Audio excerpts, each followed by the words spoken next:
যে মানুষ মনে করে যে বিশ্বকে একমাত্র নেতা আছে, তার নাম হচ্ছে নরেন্দ্র মোদী।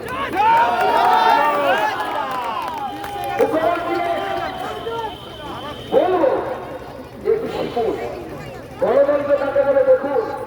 গণতন্ত্র কিভাবে চালাতে হয় বিজেপির কাছ থেকে দেখেছিলেন। বুথ রেগিং হয় না, বুথ ক্যাপচার হয় না, তবুও বিজেপি গুজরাটে বছরের পর বছর জিতে, মধ্যপ্রদেশে বছরের পর বছর জিতে। এবার আমরা কোথায় চলে গেলাম? 5 বছর পরে মানুষের আশীর্বাদ একসাথে যাবে। আমাদের ভোট করতে হয় না, আমাদের মানুষকে চুরি করতে হয় না, মানুষকে ভয় দেখাতে হয় না। মানুষ স্বতঃস্ফূর্ত ভাবে আমাদেরকে আশীর্বাদ